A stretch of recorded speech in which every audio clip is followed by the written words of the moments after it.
Welcome to the Capital Gains Tax Solutions podcast, where we believe most high net worth individuals and those who help them struggle with clarifying their capital gains tax deferral options. Not having a clear plan is the enemy, and using a proven tax deferral strategy such as the Deferred Sales Trust is the best way to exit your business or real estate. I'm your host, Brett Swartz, and each episode I'm joined by some of the best real estate, financial, wealth, and sometimes commercial real estate brokers in the world, where they share their ideas, deal stories, and inspiration. So together you can make complex tax deferral strategies simple and passive income plans achievable. I'm excited about our next guest. He is a commercial real estate broker. He's also an owner, and he also helps to find off-market deals. In fact, he has completed multiple joint venture projects, equity partnerships, and works in many capacities for his clients. He's out of the Midwest. He's actually known as Mr. Kansas City. He's completed over 120 transactions in less than a year, and he's found a reliable process he uses to network to create a win-win scenario for all parties involved. So if you're looking for off-market properties, you're in a 1031 exchange, and especially if you want to get out of California or highly appreciated tax states and looking for some good cash flow, you want to connect with our next guest. His name is Logan Freeman. Hey, Logan, welcome to the show. How you doing? I'm doing fantastic, Brett. Just like I mentioned before, I'm energized, thriving, and focused today. Beautiful. Absolutely love that. Would you give our listeners a little bit more about your background and your current focus? Yes. And Brett, you've got me on a very special day today, because 7 years ago today, I lost my father to drugs and alcohol addiction. And that's real. I say that because it's a real important factor to understand who I am as an individual. I grew up in a Midwestern town, and it's the capital of Missouri, Jefferson City, Missouri. And I grew up watching my mom make a lot of sacrifices for us kids to give us a better life. And what my mom taught me was to really value the dollars that you work for. So I started working when I was 13, 14 years old. And my mom's like, I don't think you can get a job. Well, I'm a pretty persistent, hard-headed guy. And I said, I think I can find a job. So I found a catering business right down the street from my house that they said, we'll hire you if you go get a letter from your school saying that, you can keep your grades up. And so I started sweeping floors. I started doing dishes.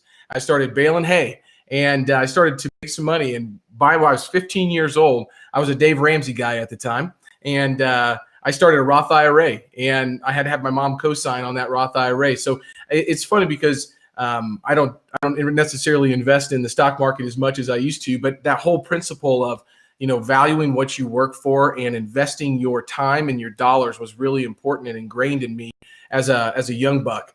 And, I was an athlete my whole life. I found refuge. I found my identity as an athlete growing up, playing basketball and football. And when I went to high school, I was a big guy, so I started to lift some weights and turned out to be a pretty decent football player. And throughout high school, had a pretty good career. Played at a Division II school near Kansas City, Missouri, the University of Central Missouri. And after my fifth year, because you get redshirted at these colleges, I actually got a medical red shirt because I broke my ankle the first year after playing in some games. But I got to come back, and some scouts started showing up, and I asked my coaches. I said, I'm really interested in who the Carolina Panthers here to see today, and they said, well, they're actually here to see you. And so it just never dawned on me that I had the opportunity to play at that next level. So after I finished up my career in college, I got picked up as an undrafted free agent with the Oakland Raiders, and I was there for a very brief period of time, not very long at all, but I did beat out some guys and sent some guys home that were drafted. So that's my own claim to fame. And when I was cut, I had a big decision to make in my life, and I decided to not pursue football anymore. And I tell this story that I had to eat about 10,000 calories a day to keep my weight up. It doesn't feel like I would have to do that anymore to keep my weight up. But back in the day, I did. That's what my metabolism was. I stopped eating that, and I dropped about 40 pounds in 4 weeks. So I went from 335 to about 285 pounds really, really quickly. And when I did that, the San Francisco 49ers called, and they said, hey, Logan, we want to fly you out. Our center just went down, and you were on our board to give a call. Are you in shape? I said, well, I'm in great shape. So, well, what do you weigh? And I kind of hesitated, but then I told him. And when I told him, that was a big light bulb moment for me, that I was no longer an athlete. I needed to find my new identity. So I went back to school, and I finished my master's program. I got a full-time job. I started waking up at 3 a.m. and reading and going to the gym. I shed 100 pounds in less than 6 months. I had a full-time job that I was driving to an hour and from to get to, making 265 cold calls a day. And I would go to school for 4 or 5 hours at night and spend 12 hours in the library on Saturday. I did that for 6 months. In that 6 months, I really shifted who I was and what I could achieve. And when I was moving out of my dorm, or sorry, my apartment in college, I had my father come up and help me move out of my apartment. And try to say this without getting teary-eyed, especially today, but he couldn't make it up the stairs. And my dad's a 6'3", 265-pound strapping Native American guy, grew up on a farm, 13 brothers and sisters, and I never saw him have any issues, walking up the stairs. So I knew something wasn't right. In less than 2 weeks, or maybe 2.5 weeks later, my father passed away from a stroke with complications to overdosing of drugs and alcohol, and it was just a really terrible situation. But the whole this whole scenario of events, being cut from the NFL, losing 100 pounds, watching my father pass away from choices that he made, has really influenced me and who I am today. So that's kind of a little bit of my background, Brett. Well, it's an amazing story, and I'm sorry about your father's passing, and I appreciate you sharing that part of your life and helping our listeners to get to know you a little bit better. By the way, I have some Native American heritage, part Cherokee, Okay, so that's, I can tell. Oh, Oklahoma. Okay, good. Yeah, I like that. You know what I mean? I like to claim that. I tell my wife we have 5 kids, and I said I tease her. I said us 6 are the original, Native Americans, right? And then she's she's not. And so, anyways, that's kind of the connection there. But I appreciate you sharing that, and that's powerful with the NFL and the pivoting, right? And I also identify too with having your identity in sports, right? And having and it's a big part. I played football in high school, played basketball in college. Small NEI school, definitely not as high level of the NFL, right? Sure. But that's incredible that you can take that and pivot and use those disciplines. And maybe we can talk about that here at the end of the show. Before we go there, I want to take one other step back, okay? And I want to help our listeners get to know you even a little bit more. And it goes like this. I believe we've all been given certain gifts in this life. I believe they're God-given gifts. And I believe these gifts have been given to us to be a blessing and help to others. Some people call them strengths. Some people call them superpowers. So I'm curious, Logan, what's the one, gift or 2 gifts that you believe you were given, and how does that help how you bless and help people today? Yeah. I'm a natural born leader, Brett, and I didn't realize this until, being a very young captain of the football team in college. And the reason being is I don't care what other people think. And what I mean by that, obviously I understand what other people are saying, but I have a very strong moral, ethical compass that is rooted in my Catholic background. As you can see, right there, the Pope right there. And so I filter decisions very quickly based on some virtues that I focus on a regular basis. And from a young age, my father always told me that, Logan, you can do whatever you want to do, but you have to set your mind to it. And I didn't know what that meant until I started to set goals and work to achieve them. But having the ability to focus on one thing and let all of the other noise, no matter what anybody else is saying or anything else is going on, and just stay focused, determined, disciplined, and intentional is my superpower.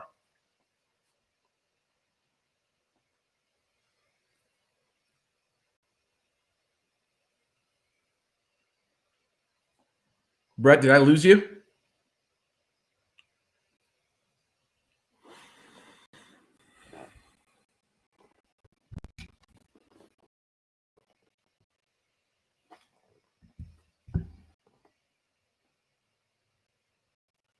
Okay, I'm back. Hey, sorry about that. We had technical difficulties. I did catch all of that, Logan, and your focus and on the one thing, right? Staying disciplined, staying determined, and just kind of letting the noise get out, not get in the way, has been able to help you succeed. Love that. So now let's to some secrets of helping people find off-market properties and the services that you provide for people preserving more wealth with real estate investing. By the way, I'm a multifamily broker myself, so we also have that. We have a lot in common here. And so I love that. So talk about what's the best way that you found, maybe the top ways that you found to find off-market properties, and how does that help your clients that you're serving today? You bet. So, it's my job as an investor myself to obviously find and build relationships with property owners in my city. And I've done a lot of thinking about this, Brett, and there's not really one technique that I implement that brings off-market deals. However, it is a proven system that if you continue to work it, it will continue to produce leads. And that system includes having best-in-class relationships with multiple vendors across every single piece of a transaction. So you being a broker, obviously you understand there needs to be construction, so contractors, property managers, lenders, you have other brokers. There's direct property owners that I'm always networking with. It's being active with nonprofits. It's being active in the city. It's going to events. There's, CCIM, the Urban Land Institute, all of these things compounded with the ability for me to just tell folks what I do in a really clear, concise, and compelling way where they can understand it starts to be a magnet. And so I've got this magnetic system kind of put in place in my market. And I get asked a lot, why don't you go outside of Kansas City? One, I don't need to yet. And two, I can't replicate what I am doing and getting the deal flow that I have here in another market without another Logan in that market. So really it's a comprehensive approach that we take. And it's not one person, right? We have a full service brokerage that are always calling on targeted property owners, but we also have a property management company that we have relationships with property owners. And I started to identify, what are the type of properties in Kansas City that my clients and ourselves looking to purchase. And after I got granular with that, I dialed it down to 627 properties, 67,500 units. Well, I know Kansas City last year, 2020, the numbers were down just a little bit, but 8,000 units were traded here in Kansas City. So let me take a look at who owns those. Let me try to build some relationships with those people. And so I try to take it from a holistic approach, but then break it down into kind of a typical brokerage relationship with these property owners and making sure that our message is out there, not only to the multitude, but has magnitude behind it. So reputation and referrals are extremely important in this business and in Kansas City because we are just not that big of a city here. Beautiful, love that. But you're big on Super Bowls, baby. You got your That's first right. one. Let me talk about that here in a minute. But by the way, you can learn more about Logan Freeman at livefreeinvestments.com. Livefreeinvestments.com. So okay, so let me make sure I gather that. So relationships, right? So relationship game. You're connected with the lenders. You're connected with CCIM, Urban Land Institute. You're connected with, of course, other brokers, right? You're going direct to owners. You are building relationships, right? And as a part of that, you're also solving problems and you're delivering results, which enables you to build even more relationships because people want to come back to you for repeat business.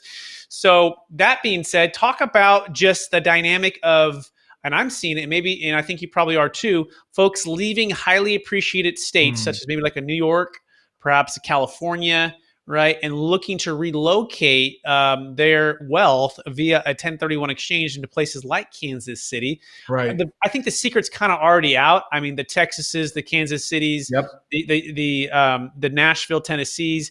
But even so, walk us through just the opportunity for Kansas City. Yeah. I look at this in two ways. First is a larger macroeconomic approach. I was studying price to earnings ratios the other day, and I realized that the S&P 500 is above 32.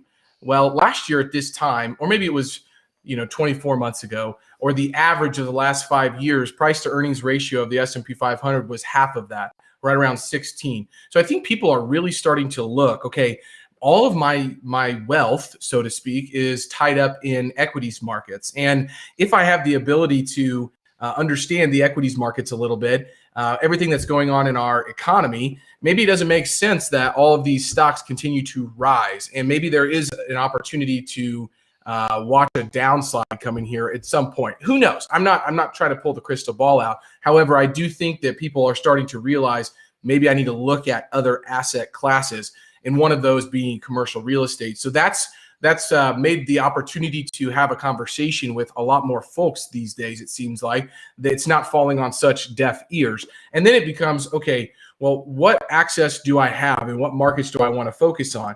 And Kansas City specifically has done very well during the COVID-19 pandemic. It's continuing to do very well. PricewaterhouseCoopers just came out with a report, their trends in multifamily in 2021. And in that report, Kansas City was labeled as a backbone market, meaning no matter what's going on from a national landscape, Kansas City is very insulated, which can be much more conservative, and it can be safer for wealth preservation, which I think a lot of people are really thinking about right now. It's never going to be a huge appreciation market, but we have strong population growth, strong job growth, and great affordability. Those three, ingredients create a nice recipe for investing. And so I think that that's the piece from a market standpoint. Brad, do you want to touch on anything in there before I continue?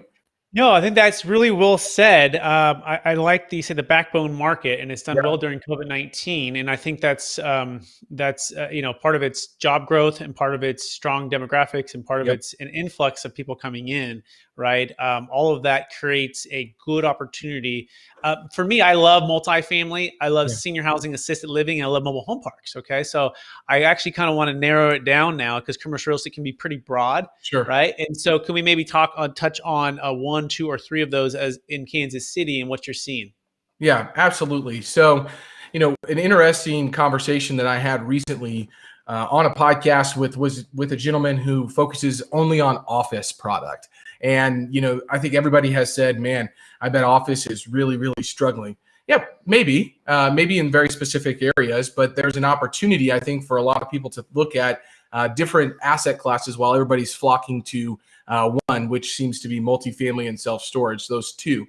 With that being said, Midwesterners here in Kansas City act a little differently than some people do on the coast. So you really need to look at not only the demographics of your market and your asset class, but you have to look at the psychographic piece of them. So how are they behaving? Are businesses back in the office? And if you come to Kansas City, they are. And a lot of folks I hear actually counterintuitively is, man, I'm ready to get out of the house. Sure, it was cool. Like the flexibility working from home was nice, but I have 3 kids. I have 4 kids. I got 2 kids. I don't have an office. I miss people. I miss seeing collaboration.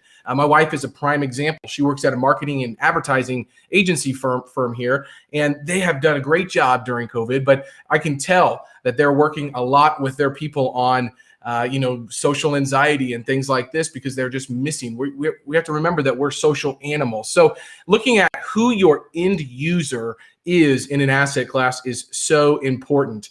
In Kansas City, it's unique because we are still continually seeing new multifamily properties being delivered and being struck for new development. And so I look at multifamily as core plus, value add, and opportunistic. And each one of those sub asset classes in multifamily presents a unique opportunity. If you're developing core plus or core plus assets, really just on the core side of things, fantastic. You're probably a developer and you have a different outlook and it's a shorter term hold for you. But most of my investors and clients are looking for strong cash flow day one. So we really focus on value add and opportunistic deals. And in Kansas City, the affordability matrix is very, very still conducive for investment from outside firms. So when I talk to somebody, one thing I always start with, Brett, is ROE, return on equity. And people don't really understand what that calculation is. It's just simply, let me break it down. If you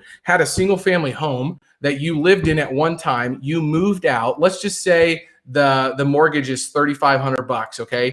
You might get $4,000 for rent at that single family home that you own. After management, if you have management, after fixing something, after any of the other expenses that you might have, you might cash flow $150 to $250, right? Well, take that, multiply that by 12, divide that by your equity, and now you have your return on equity. Whenever I tell somebody that calculation, they're like, well, what else can I do? I said, well, you use that money that you can go either invest in a tenancy in common, a DST, or you can use it as a down payment on a cash flowing asset at a cap rate from 6 to 9% in Kansas City. And we break that down even more. And I show them that, okay, if you use this 75% leveraged product with your 25% down payment, you might be able to get into 20 doors. So you have 20 people now paying you on a monthly basis instead of one tenant. And that just blows people's minds because they don't understand that calculation of ROE and where they can move that money to. So that's where I really try to start the educational process at. Beautiful. I love the way you say that. And you're absolutely right. That is one of the most under used and utilized and understood part of the calculation. I always love cash on cash return, Yep. and then immediately return on your equity, right? Because you could be sitting on just this huge amount of appreciation, especially we just did a primary home sale in Palo Alto, an $8.3 million primary home seller, wildly appreciated. He's living in the house and he's looking for some additional income. They're like, well, you can sell it. He goes, yeah, but I have all this capital gains tax. Well, no, not with the Deferred Sales Trust. We can defer it, move it in there. Now, all of a sudden, you have a pile of money that you can go and diversify and go into commercial real estate syndications passively. Actively, right? So you're taking an illiquid asset that it was producing zero cash flow. And especially if we go Rich Dad, Poor Dad, Robert Kiyosaki, your primary home is not an investment, people. It's a liability, right? An investment's going to produce cash flow. It's going to pay you, right? It's going to pay you and it's going to appreciate. So it's kind of another topic, but let's talk about capital gains tax deferral challenges. The 1031 exchange is very well known from our listeners, but maybe I know we before the show we touched on a story, and I think maybe it's good to maybe share our listeners with that story. The biggest frustration you've seen, maybe a client or a partner, when it comes to completing 1031 exchanges. Yeah, Brett, it's just being proactive instead of being reactive. And everybody's like, well, 45 days is a long time. Well, they've obviously never done a commercial real estate transaction because 45 days, it feels like a blink, right? I mean, you blink and 45 days is over. But what I mean by that is, if you are thinking about, selling a property and you have capital gains tax, before you even list the property, start educating yourself and start building relationships with people like Brett and myself that can help you place that capital into a cash flowing asset. You're going to need to build a team. There's an educational curve that you have to get over. After you get over that, which you can do in multiple ways, listen to this podcast would be a great way.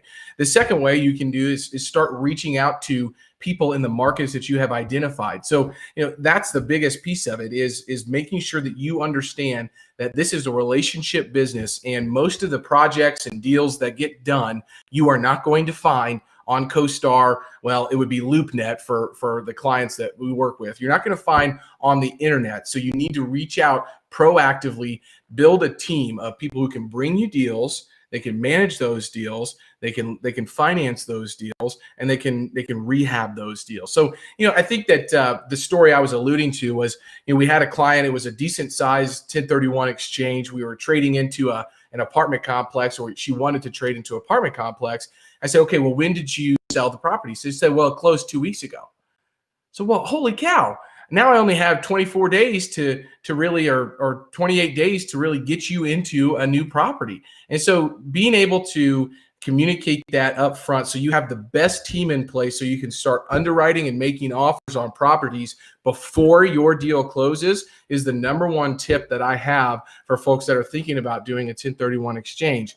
And in that story, I had to really drop just about everything I was doing from a brokerage and acquisition standpoint to make sure that this person was not going to be liable to pay for that tax because they did not qualify for that COVID extension that came out last year. So to me, it was an unfortunate event. We made it work, but there was stress on all parties that didn't necessarily need to happen because we all know that lenders were a little bit goofy during COVID. There was a lot less lenders that were willing to really step up to the plate on a lot of the projects that we were looking at. Yeah, very well said. And for our listeners who are wondering and learning about the Deferred Sales Trust for the first time, you can actually save a failed 1031 now, past your 45 identification period, awesome. And not having to use it as one of your three properties that you're identifying. So there's a ton of flexibility. In fact, we just did a deal in Georgia, a $7.6 million multifamily sale. Gentleman bought and sold properties for 30 years. He was faced with this COVID dilemma. He had sold his money sitting at the QI. COVID hits, and like a lot of folks, didn't want to buy and maybe still don't want to buy given the high prices and low inventory. And so we Sure. saved his failed 1031. He moved the funds, paid off all of his debt into the Deferred Sales Trust. And then he actually, it's been invested now on some multifamily passive deals in Florida and another one in Arizona now. And so he's diversifying. He's feeling really good. He's a baby boomer, right? He's ready to kind of relax a little You bit, bet. at least until the market shifts. And then if it shifts, he can go back in actively again, which is pretty neat. All tax deferred. That being said, we are running out of time. Logan, are you ready for the lightning round? I was born ready, Brett. All right, here we go. So knowing what you know now, if you go back to your 25-year-old self, Logan, what's the one golden nugget that you would make sure you would do? It would just be to know who you are and stay true to it. I got really caught up with my physical being back in that time period, right? It was like one asset or a part of my life was fantastic, but everything else underneath that was really kind of broken. And so, for me, it was going back. If I could go back to my 25-year-old self, I'd really say, look, it's great to be healthy, but don't make that your life. Make your emotional, mental, and spiritual health a primary objective for you, and the physical will continue to follow. Beautiful. Absolutely love it. I heard a quote, learn to work harder on yourself, and yourself being, your faith, your family, your fitness, your finances, right? Your personal development, your leadership than you do on your job being maybe just education or, making it to the NFL or getting that promotion, right? The intangible stuff, but it's really the internal stuff that's going to make all the difference in the things that are also spiritual as well. So love that. Next question. If you could recommend one book, to our listeners that you're loving today, what is that one book? For me, it has to be right now 80-20 sales and marketing. And many folks are in sales and marketing and they don't even realize it. But this book is a complete perspective shift on how you spend your time. And so I have been going really deep in eponymous laws, just laws that are named by about somebody else. So think about Pareto's principle, Parkinson's law, Newton's laws of motion. These are things that have stood the test of time, that have been proven to work. And so Pareto's principle, that book, 80-20 Sales and Marketing by Perry Marshall, is completely changing the way that I approach my business and what I focus on in that business. Beautiful. 80-20 sales and marketing, Perry Marshall. Next question, your favorite leadership quote or theme that you strive to live by? It has to be from the one, the only, and I'm going to try to make the meme here, Zig Ziglar. Every picture you see, Zig is always pointing at the camera, but it's if you help enough other people achieve what they want in life, you will ultimately achieve what you want. And I knew that in my head. And I didn't really start to live that out until 3 or 4 years ago when I was just giving. And it started to come back to me. I didn't know when, but it would start to pop off. And if you treat people right that way and help them, it's ultimately going to come back to you. So that has to be the favorite quote from a leadership standpoint that I can remember. Beautiful. I love me some Zig. What's the biggest project that you're working on right now? And how do you envision that making an impact for others? Biggest project that I'm working on is with a nonprofit here in Kansas City that I sit on the board of directors, and it's called Restart. Our mission is to help end homelessness here in Kansas City and provide the services that people need to get back on their feet. But before that, we're trying to be proactive and help people not even get on the street. So I have been engrossing myself with understanding how the system works, how to provide affordable housing. I've continued to purchase properties myself and renovate them to a level where we can master lease back to nonprofits here in Kansas City for the homeless. That is beautiful. That is beautiful. I actually had an uncle in high school. He was homeless. Yep. And my mom and grandma brought him in. And it changed his life. It changed our life. And he was for 10 years, but it was tough. It wasn't easy. He was, addicted to drugs and alcoholic. And it took the family, like, just tender loving care. and sometimes like, whoa, who, what's happening here? But bet. God transformed his life. He's clean and sober. Mm, He's working. He actually got his Class A trucker's license, amazing. and he's really handy, an amazing guy. And we didn't know it at the time. He was kind of this. We were like kind of afraid of him because he was very different at the time. It was hard Sure. to bring him in as a young kid. But that's really powerful. So I appreciate you sharing that you're helping the homeless, and You it's going bet. to take folks like yourself and families being willing to bring people in to make a difference. And that's my story, at least. So that being said, last question. Actually, second to last question. Here's Okay. one. What are you curious about right now for 2021? I am curious on this online marketing, and what I mean by that is I spent a lot of time in 2020 just putting content out, connecting with people, and so I'm really curious on how to get actually targeted and rifled in instead of shotgunning so much. Right? For example, multiple 4 or 5 people have said you've got to get on Clubhouse. You have to get on this new social networking app. Well, I researched it. I got an invite. I got on. I realized that you have to be present at any given time to utilize that app. Pretty cool. However, it doesn't work for me necessarily right now. I'm not blocking time out to be on a social media network. So for me, last year, I probably would have stopped what I was doing and tried to do that. I have a plan. I know what's going to work because I've been reading and researching and building and testing. And I'm really curious about how to continually message the right way that gets people to kind of move from where they are to where they want to go. Beautiful. Thank you for sharing that. And by the way, I've got Clubhouse too. It's like just keeps kind of popping. Yep. And I got some invite thing. I'm like, what is? I don't even know what that is. So Yep. that's really Right. interesting. You bring that up. Last question, and then we'll wrap it up. So after all your success, making it to the NFL, pivoting, changing your Yep. body, changing your focus, commercial real estate broker, helping in homeless causes, all of these things that you're doing. By the way, you're also the podcast host. We might as well plug that as Yep. well. The podcast is what, Logan? What's your podcast name? Yeah, so it's the Live Free Investors podcast, where I'm bringing folks on like yourself to speak about different things that are happening in the economy, but also in the commercial real estate industry. And I just launched a new podcast called Compression.